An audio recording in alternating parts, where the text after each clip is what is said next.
তোমরা অনেকেই বলো না, গুছিয়ে না চললে, নিজেকে সাজিয়ে না রাখলে পুরুষ হাতছাড়া হয়ে যায়। আসলে এটা পুরোপুরি মিথ্যে, বুঝলে? যার মানসিকতা নোংরা তার ঘরে হুড় থাকলেও সে কাজের মেয়ের পেছনে ঘুরে বেড়াবে, আর যার মানসিকতা পরিষ্কার সে দিনের পর দিন শত শত সুন্দরী নারী উপেক্ষা করেও শুধুমাত্র তার স্ত্রীর কথা ভেবে থেকে যাবে। হ্যালো গাইস, আসসালামু আলাইকুম। আজকে আপনাদের মাঝে দেশি মুরগির রেসিপি শেয়ার করব। সম্পূর্ণ ঘরোয়া নিয়মে হাতের সাহায্যে সকল উপকরণ দিয়ে মাখিয়ে আজকে রান্না করব।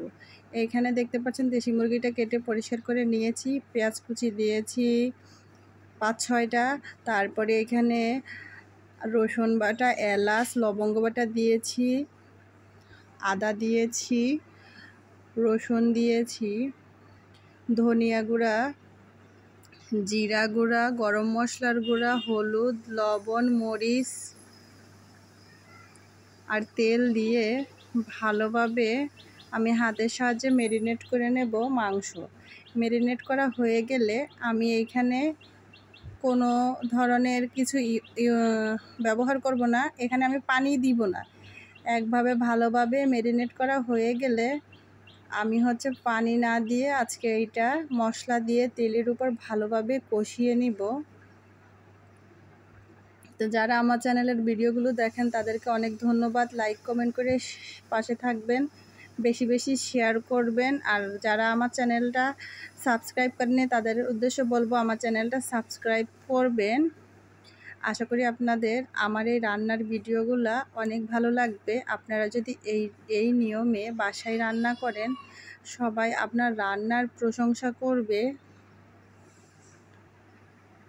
এখন আমি ম্যারিনেট করা হয়ে গেছে, এখন আমি রান্নায় চলে যাব। চুলাটা অন করে দিলাম, দেখতে পাচ্ছেন আমি কোনো পানি অ্যাড করিনি। এখন ঢাকনাটা লাগিয়ে আমি ভালোভাবে মাংসটাকে কষিয়ে নিব। আবারও আপনাদের দেখালাম যে দেখুন কোনো পানি অ্যাড করিনি। এরপর আমি 2-3টা আলু বড় বড় করে কেটে দিলাম, দিয়ে ওই মশলার সাথে মাংসের সাথে ভালোভাবে কষিয়ে নিব। যখন একদম শুকনো শুকনো হয়ে আসবে তখন আমি পানি দিব।